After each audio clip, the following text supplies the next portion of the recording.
live from around the world, it's time for Peter Greenberg Worldwide with America's #1 frontline travel news journalist. Around the world, the trip begins again. Roam if you want to, roam around the world. Get on the phone now and call 1-888-887-3837. That's 1-888-88-PETER.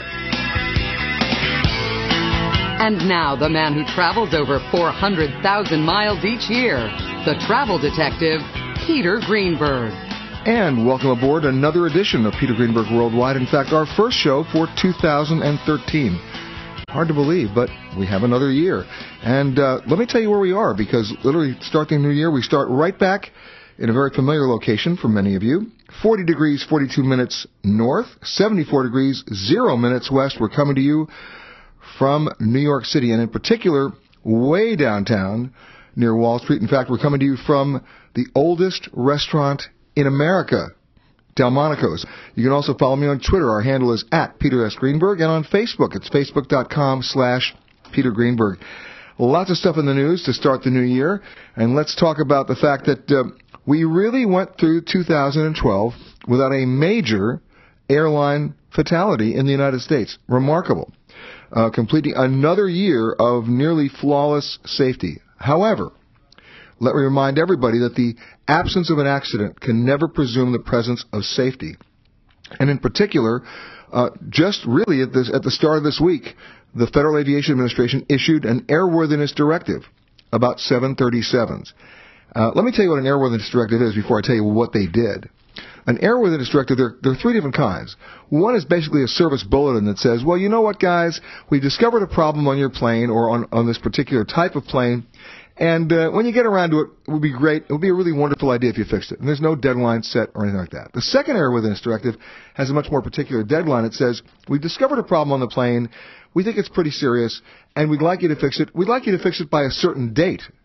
So it's not that serious, apparently, because they're giving them a whole lot of time to fix it. And then there's the really serious airworthiness directive that essentially says we are grounding this plane or these types of planes until you fix it. Well, that's not what the airworthiness directive in this case did. What the airworthiness directive in this case did was essentially say to the airlines, the operators of the 737s, and in particular the models 300, 400, and 500 series, so some of the older planes, you got a problem with metal fatigue. You got a problem with cracking and fracturing. And this happens a lot with older planes. It's typical, and the bottom line is, let's talk about the first wake-up call. It happened in 1988. An Aloha Airlines 737 traveling in the skies above Maui, where the roof of the plane literally peeled back like a sardine can at over 30,000 feet, and the flight attendant was sucked to her death. 7 people were injured seriously. The plane miraculously landed. And that was the first wake-up call when the FAA realized, you know what? When we deal with high-cycle planes, and let me explain what a high-cycle plane is. It's a plane that does a lot of takeoffs and landings. So a 737 is going to take off and land a whole lot more in a given day than a 747 because it's a short-haul plane. Well, every time you pressurize and depressurize that fuselage, you're stressing the metal. And now that in itself is expected. It's part of the way these planes were designed.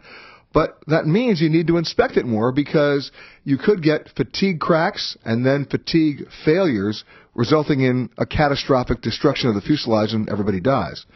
So they asked for the airlines operating the 737 at that time to do increased inspections.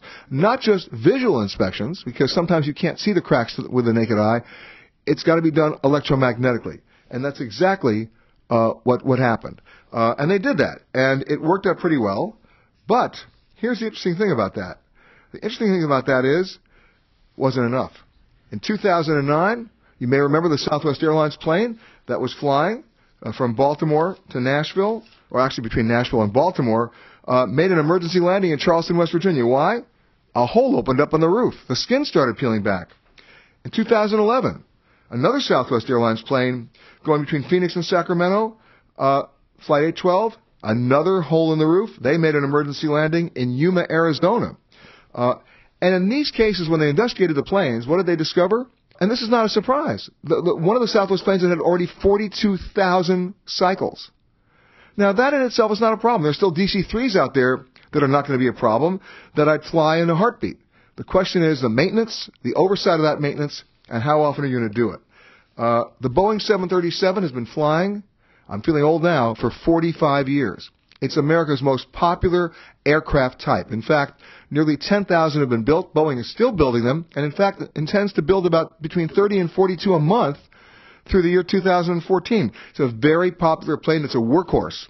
But the problem here is, will the airlines get their act together? How much money is this going to cost the airlines? Well, they always scream and yell about it. Now, here's the problem that nobody wants to talk about. It's one thing for the Federal Aviation Administration to issue an airworthiness directive calling to our attention a safety problem on a particular aircraft type, and U.S. airline operators are usually pretty responsible in responding to those. Okay, but what about how many thousands of 737s are operating overseas that are not part of this airworthiness directive that may pay no attention to it? I'll give you another case in point, and this is really dating me because it goes back a long time. When the DC-10 was flying as a commercial passenger plane in the United States, there was an American Airlines plane near Detroit, and at altitude, the rear cargo door completely imploded, and it caused a rapid decompression. The floor buckled, the airplane went into a dive. The pilots were able to miraculously, just using hydraulics, what they had left, make an emergency landing in Windsor, Ontario, and everybody survived. Well, when they inspected that plane, what did they discover? That the manufacturer of that cargo door had not done the right thing. And if it wasn't properly latched, cargo doors could easily collapse again in flight and cause a problem. So they wanted to issue an airworthiness directive. But the airlines ran to the FAA and said, please don't make us do that. It'll cost us so much money. Instead, why don't you just issue a service bulletin, which, as I explained at the earlier part of the show, which meant basically fix it when you get around to it. Well, U.S. operators are pretty responsible. They did fix it. But that memo didn't get to all the other operators overseas, including Turkish Airlines. And they never fixed it. And that plane imploded in the air, and everybody died. One of the worst aviation disasters in history. All because the foreign operators are not under U.S. rules. So the good news is the FAA has done this. It's going to be dealt with in this country. The bad news is there are thousands of 737s flying out there, not in this country, that basically are being operated by guys who pay no attention to these airworthiness directives. They're just flying the planes because they're going to keep flying them until they basically die. The bottom line is, how do you maintain safety? How do you do proper oversight? And then, who's going to do the inspections? And what does that really mean? So we'll talk about that. And coming up, we're going to talk to a good friend of ours to ring in the new year, the editor-in-chief for Travel Weekly and the senior vice president. I always like to give his entire title because I can actually fill hours of time using it. Here it is. The editor-in-chief of Travel Weekly and the senior vice president for North Star Travel Media. He'll explain everything about what that means. Arnie Weissman, when we come back from Delmonico's, America's oldest restaurant. Back with more Peter Greenberg Worldwide right after these messages. The Peter Greenberg Worldwide phone lines are open now, so call us at 1-888-887-3837. That's 1-888-88-PETER.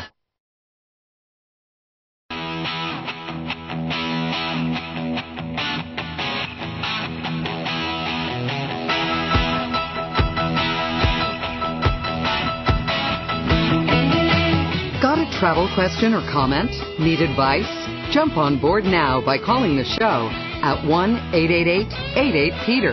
That's 1-888-887-3837. Once again, here's your host, Peter Greenberg. It's 18 minutes after the hour. Peter Greenberg here with you on our first show of 2013.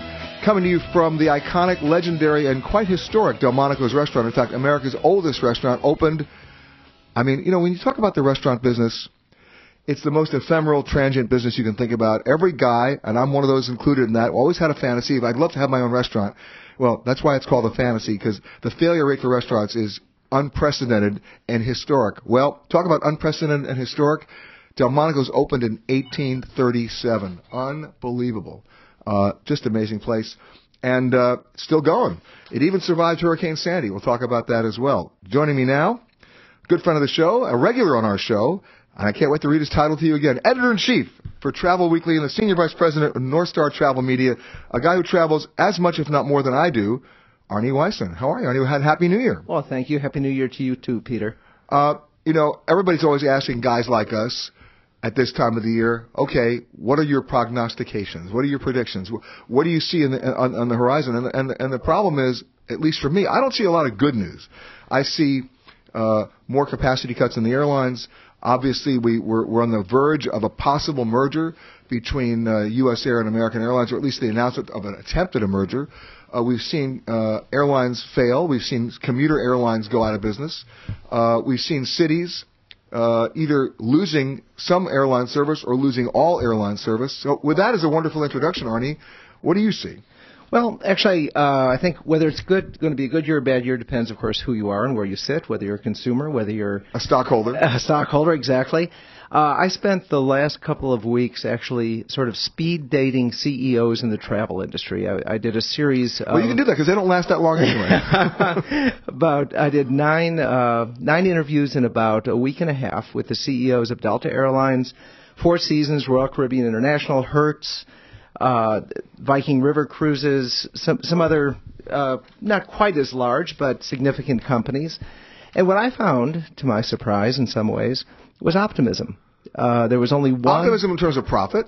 Optimism in terms of load factor. Optimism in terms, right? All the things that they will make money on. Exactly. And I think that to some extent, too, there's good news, I think, for the consumer in the sense that they're seeing better economic times. And it's not simply a matter of the capacity cuts, which, of course, make them happy. They can raise their prices if you're an airline. But in the case of, for instance, the Four Seasons, I spoke to her. Katie Taylor, CEO, had just returned from signing 2 contracts to take over properties, one in Baku, Azerbaijan. That's called oil. Next. Yes, and one in Istanbul.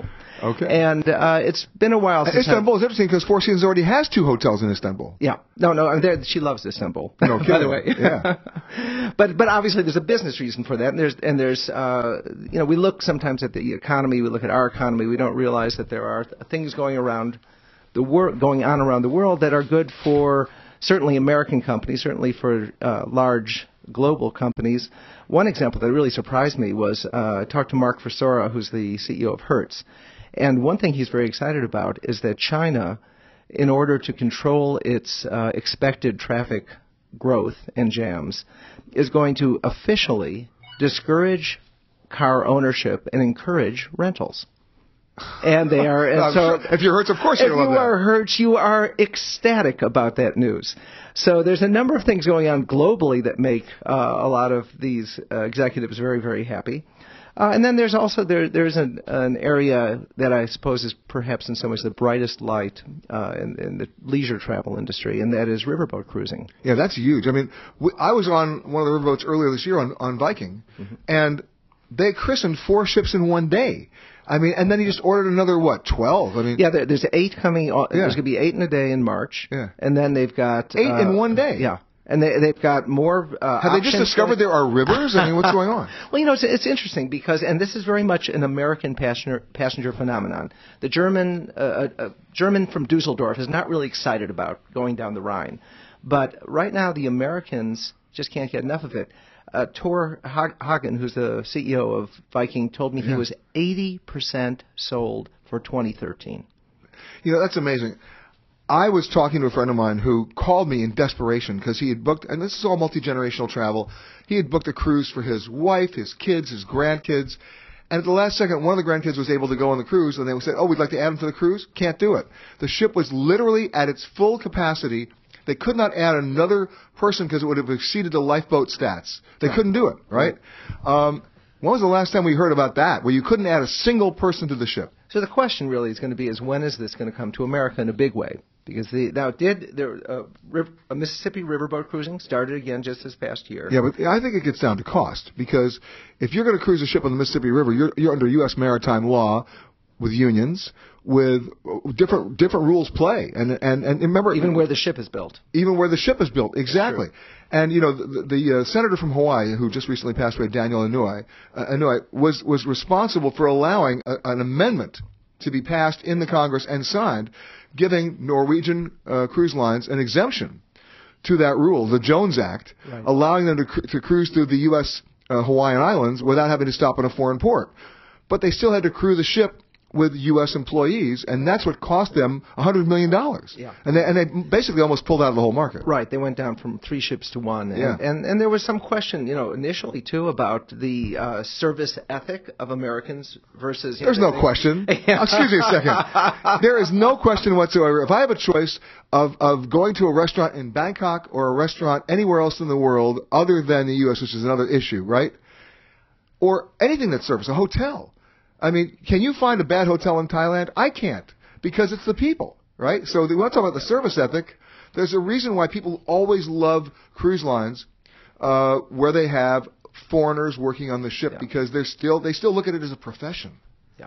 Well, I will say they did work it out in Hawaii. Yeah. There were initially a rash of service complaints that has completely cleared up, but they Yeah. went down from 3 ships to 1. Right.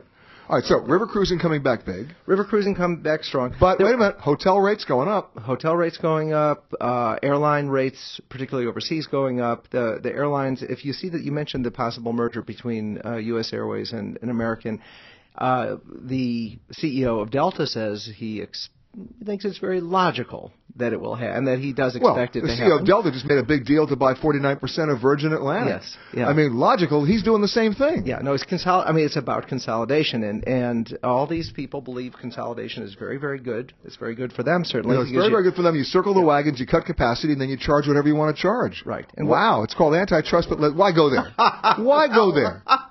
Now, I wouldn't call it antitrust if they go through the proper regulatory things. I asked, in fact... Wait, Arnie, wait a second. Yeah. There are no proper regulatory things. Can you name one antitrust case that the U.S. Justice Department has ever filed with an airline in the last 30 years? Okay, time's up. Okay. Answer, none. You know why? Because the airlines all go to the regulatory agencies. If we don't merge, we're going to fail. So the economic impact argument is used. The next thing they'll go, okay, go merge. The next thing they'll, did you see that airfare today? Oh my God. Well, yeah, you created that. Yeah, and for a long time, when there were more airlines, particularly more bad airlines, Yes, more that's airlines true. that were suffering, the larger airlines were at the mercy of their weakest competitor. Robert Crandall always just said, airfare wars are always started by the weakest competitor, and the idiots all follow. Right. You know? That's right. But now, if you haven't seen a lot of airfare deals lately. No. Do you know what one of the airlines wanted to charge you just to come to New York? Right? Coach. And by the way, we paid it, right? What was the coach airfare to come from Los Angeles to New York this week? Of course, it depends when you flew, but what was it? What was it for you? $1,800. Wow. Coach. Yeah. And then for that money, they showed you a photograph of the food they would have served you back in 1957. No, okay. Right. But I mean, that's what it's getting down to. So is it possible? I'm just going to throw this your way. Is it possible we could be in a situation where we're going back to the future, if you will, to the original days of the jet age, where the only people who could fly were the jet setters?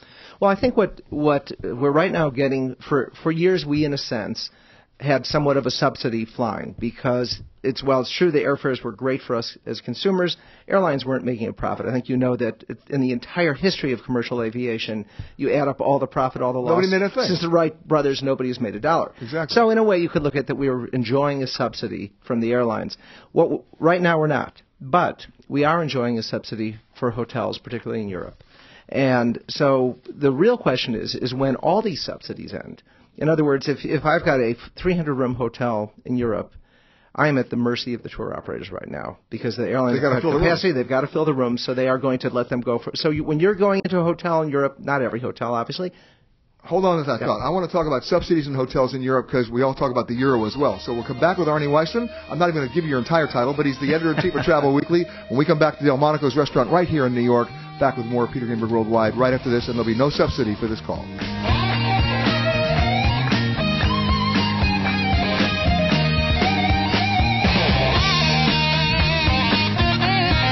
To participate in the program and speak with Peter Greenberg, call 1-888-887-3837 or visit petergreenberg.com.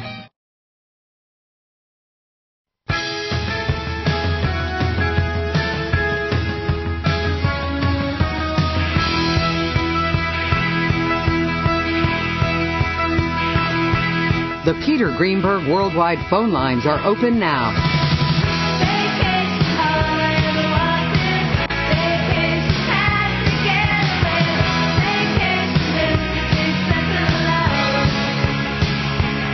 So call us at 1-888-887-3837. That's 1-888-88-PETER. Once again, here's your host, Peter Greenberg.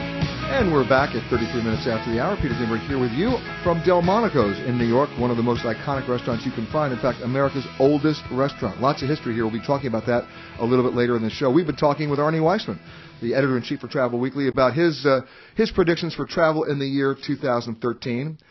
When we last left off, we were talking about the guys who were either in real trouble or not. They're the hotels in Europe. Yeah, and what I think is from the consumer point of view, right now you're getting, if you're generally enjoying a relatively good rate for hotels in Europe because they are desperate for people coming through, but that will change too. That, in a sense, subsidy, the discounts that we're seeing now are going to go away, and they're not going to go away because the American economy is recovering. It's going to be because the Chinese and the Indians and they're spending the money. They are They are beginning to travel outbound. They're going to fill the hotels, and what's going to happen is you're going to see real rates where hotels are making a profit. So the Chinese are going to be setting the rates. Yeah, the Chinese are setting the rates. Yeah. And so, yes, and then the question comes back to what you said is, will there only be the jet setters traveling? And that's a good question, because when airfares are high and hotel rooms are high, who is going to be able to afford to go overseas? Well, there's no low-fare carrier out there as an airline in this country that I know of that is either existing or positioned to step in and offer those deals. Either they can't get the frequency, they don't have enough planes, they don't have the routes, even though you can get any route you want. They just can't do it. So do we go back to the model of like Allegiant, which is an airline that goes, you know what, let's fly between two underserved cities, but only fly twice a week, and we'll fill the planes. Yeah. So if you want to go between Myrtle Beach and Grand Rapids, have I got an airline for you, but it only flies on Tuesday at 11 o'clock. And they can fill the plane that way, and their business model works. But for people who have been conditioned, like all of our listeners, to go, hey, I want to go on Wednesday, they can't go on Wednesday. Yeah. It's going to change how we travel. I mean, all these things are cyclical. Yeah. And so, I mean, right now we're at a point where, you know, the airlines are up, hotels are down. It used to be the other way around. If the prices just rise and rise and rise, there will be a break. There will be a point at which it just simply cannot be sustainable. See, here's my concern, not just as a consumer, but just as a watcher of the industry. If I'm running a big hotel like Atlantis in the Bahamas, I have a lot of rooms to fill. And if the airfares are out of control, or there's not enough airlift, look at Cancun. If you filled every single plane that was capable of going right now, that's scheduled to be going from the United States to Cancun on any given day, you'd only be able to fill 78% of all the available hotel rooms there. So, I mean, whoops, right? Yeah. Look at what happens with Atlantis in the Bahamas, because anytime an airline looks at a route like a low-yield route, right, we're not going to make a lot of money on this, so anytime there's an economic downturn, guess what happens? The Caribbean, Las Vegas, and Orlando get killed because they think we're not going to make a lot of money because there's not a lot of business travelers, right? That's right. So if you're a hotel operator now, you talk about all the hotel guys you talk to opening up all these other hotels. Look at where they're opening the hotels and realize it has nothing to do with the North American market. It has to do with India and China and Russia and Brazil. And, you know, this will surprise you, Peter, or maybe not, but it was only, I would say, 5 years ago that a European carrier had scheduled traffic to Orlando, Florida, one of the largest vacation spots in America. And it's because they thought that business class would go empty back and forth. They saw it as purely leisure opportunity. But they priced it that way. Yeah, but so it's charters. It was 100% charters coming over from Europe. Finally, Orlando convinced Lufthansa to give it a go. It was immediate success. And there's always that chicken and egg thing between a destination and an airline. They're always saying, if you fly to us, we will. If you build it, they will come. Exactly. Right. And the airlines, though, are very, very, very cautious. Well, because Field of Dreams was a myth. But here's the thing. Go back to the future again. I remember as a teenager, you know, if you wanted to get a discount flight, you had to go on a charter. Your parents would take you on a charter, and they'd come up with all sorts of weird names and affinity groups to be able to qualify for the charter. You know, the American Society of Podiatrist Artists, and they became a charter, you know, and Are we coming back to charters now? I don't think so, because 9/11 killed the charter business in Mexico and the Caribbean, and it did it because the airlines were so desperate. They were looking around and they saw, you know what? Somebody is actually bringing all these people to Cancun. Somebody is actually bringing these people to the Caribbean. Flights. You know, so and it was the chicken and egg wasn't an issue because they saw how many were going and they saw what the traffic was. So they just jumped in, and all the charter guys could not compete with them, and they just bought the what they call risk seats on the planes themselves, and that was that. All right. So I think that model is pretty dead. All right. So in the last minute we have left, give me some good news, please. Well, the good news is that I would say if you cannot, for whatever reason. Well, first of all, the tour operators are getting very, very good. Well, they have been good for many years in terms of getting the pricing. If you want to go to Europe, you could not, no matter who you were, no matter if you were, Warren Buffett in terms of your negotiating skills, you could not negotiate a better deal than these people. And it's still affordable to go. If you may not be staying in the 5-star hotels and things, but you can. And you may be stuck on a large bus. You may be. Basically, this could be very good news for package tour operators. Yeah. Because they actually can get you there and get you around in what is a deal. It's much better than you could do on your own. That's a good idea. So they're blocking the seats. Yep. They're blocking the hotel rooms. And you know what? When you look at a hotel room, you're there to sleep and shower if you really want to go see the country. The other place where I think you could get some really good values on cruise lines still. They are still on recovery. A lot of capacity there. Arnie Weissman from Travel Weekly. As always, Arnie, Happy New Year. Thanks for joining us. We'll be right back from Delmonico. Call now to talk to Peter Greenberg at 1-888-887-3837 or email him at peter@petergreenberg.com.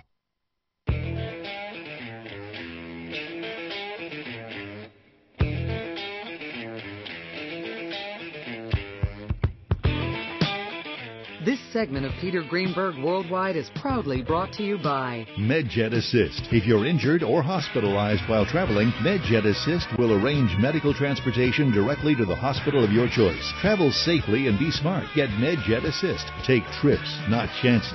Now back to Peter Greenberg. 43 minutes after the hour, Peter Greenberg here with you on this first show of the new year of Peter Greenberg Worldwide, coming to you from an iconic restaurant. In fact, America's oldest restaurant happens to be right here in New York, Delmonico's. Since 1837. Not a lot of restaurants can claim that. Bottom line is there are good reasons why they can claim that, because if you got a good formula, you keep it, and you don't change what you shouldn't change, and you do change what you need to change. And joining me now, the executive chef of Delmonico's, Billy Oliva. How are you, man? I'm very good. Welcome to Delmonico's. Yeah. Now, how long have you been here? I'm here about 4 years. So you're a baby. Yeah, exactly. But I mean, what brought you here? Wow. And what was the attraction of Delmonico's? Because I would think that in this world of star chefs, in this world of, everybody being on television, everyone wants new cutting edge, new this. That's not what Delmonico's really is. Now, Delmonico's is historic. Absolutely. I call it a restaurant at first. Everything and anything was invented here.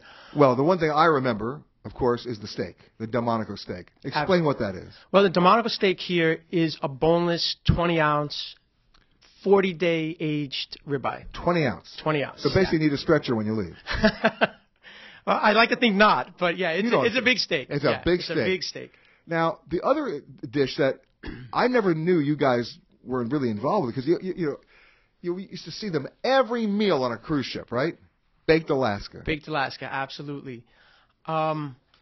Invented here in the 1800s, Charles Raunhofer, for the purchase of Alaska. Now, okay, you have to help me out here, because most people have heard of Baked Alaska. They haven't seen a lot of it lately, right? You don't see it that much anymore, right? And when I remember seeing it on cruise ships, all the waiters would come out. They'd have sparklers. They'd be singing John Philip Sousa, flaming, and John Philip Sousa band songs. You don't do sparklers. Please don't tell me you do sparklers. We do not do sparklers. We don't want to set anybody on fire. Okay, but what's in a Baked Alaska? So, Baked Alaska, the traditional recipe that we do here, we use a walnut sponge cake on the bottom. Then we have an apricot compote, which goes on top of the sponge cake. We do a banana semifreddo, and then a whipped meringue. Banana what? Semifreddo. Explain. Kind of a cross between an ice cream and a mousse. Okay. Like a semi-frozen mousse. And then you got a meringue on the top or something, right? The meringue goes all around it, and then gets baked in the oven. So the whole idea, or my take on the baked Alaska, the whole idea, the outside should be nice and crispy, nice golden brown color. It's hot on the outside. You hit that meringue with the spoon, and it should crack. And then as you go through it, you should be able to get the meringue, the semi-Fredo, the cake, the compote, all in one spoonful. That's. Okay, now here's how I look at it, Billy. You start with a Delmonico steak. You top it off with a baked Alaska. Then you don't eat for 3 weeks. Yeah, that's correct. Okay. Now, but wait, there's one more thing that I never knew that you guys did here, right? I mean, when you say a restaurant at first, Eggs Benedict? Eggs Benedict. Absolutely. Around the turn of the century, Mr. and Mrs. Benedict used to come here. This is true story. They used to come here every Saturday. And it was one of the first restaurant to use a printed menu. And she was tired of ordering off the menu all the time. And she asked the maitre d' at the time, please tell the chef, make me something, anything, something different.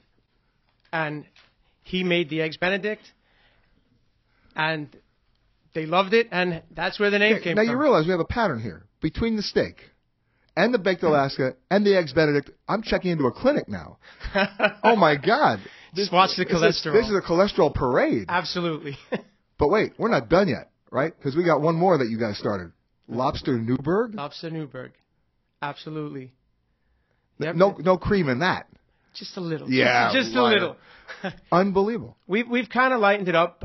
The original recipe was cream, cayenne, butter, sherry, brandy. More cream, more butter. Absolutely. So now we use a really rich lobster stock, and we make a lobster broth. We reduce it down. We cut out some of the cream, and finish it with a little creme fraiche, a little brandy still, but we've made it a little bit healthier. Stop. Look, I have to ask you this. You said you guys went to printed menus what year? You remember what year? Ooh, I do not. But it would be before the turn of the century. Yes, it was in the 1800s. All right, so what I want to talk about when we come back is this. We know about these historic dishes, right?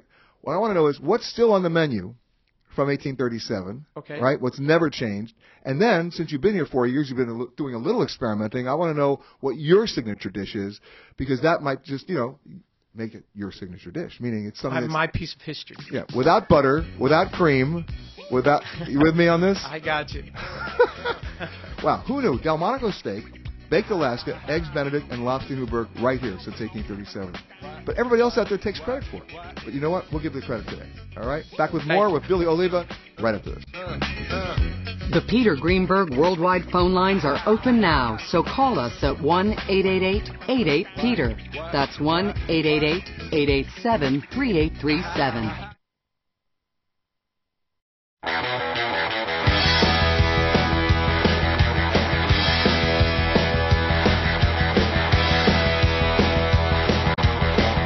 To participate in the program and speak with Peter Greenberg, call 1-888-887-3837 or visit petergreenberg.com.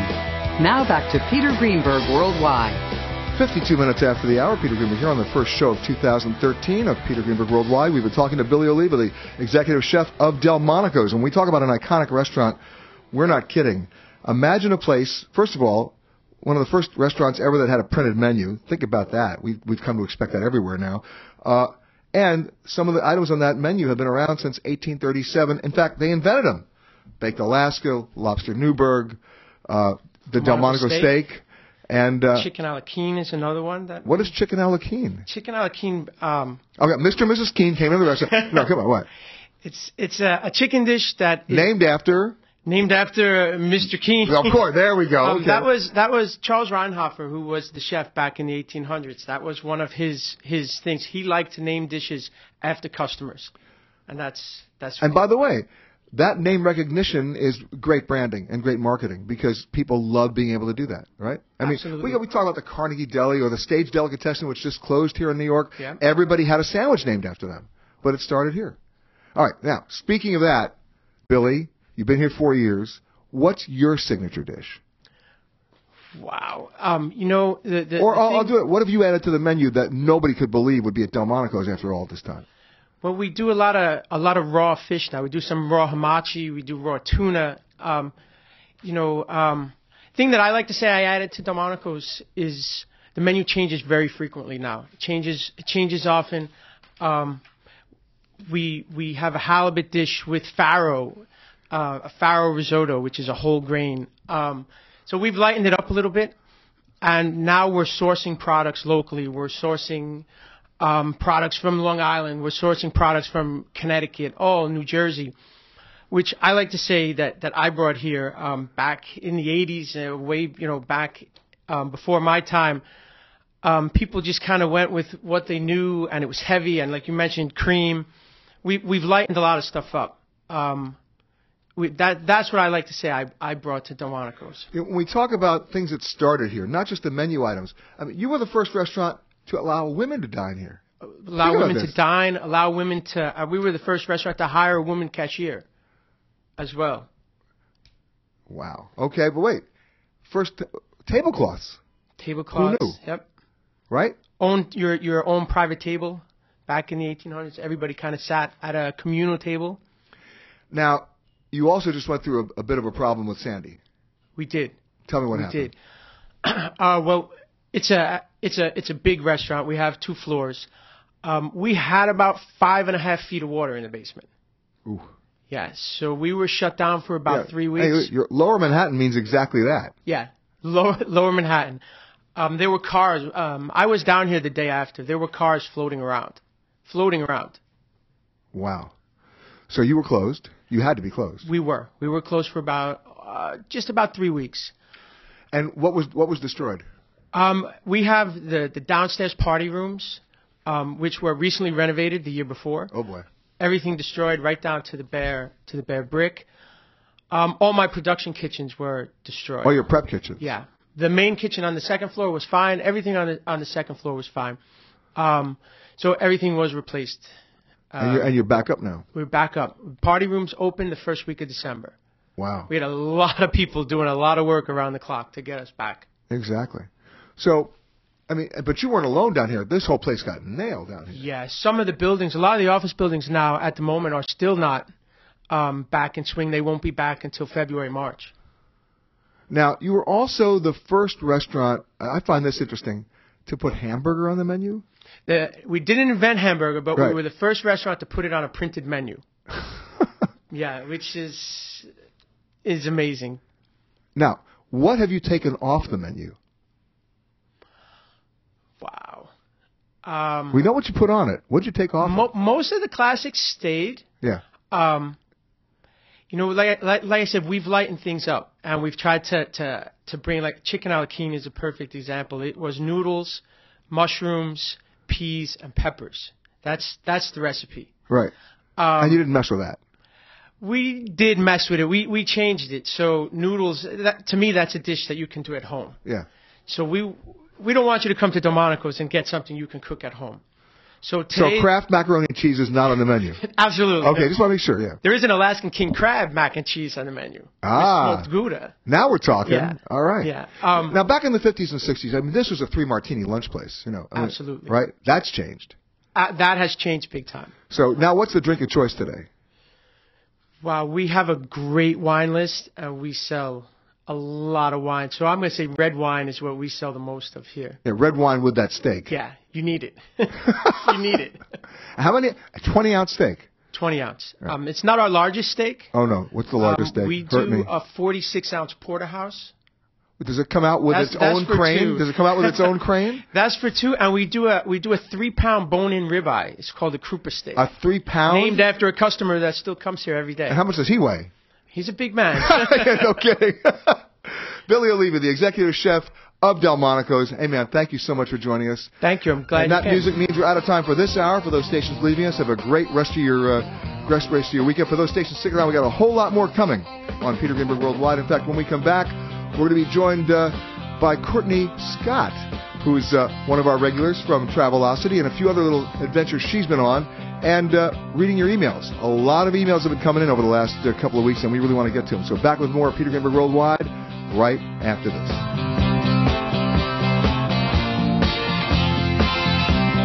You've been listening to Peter Greenberg Worldwide.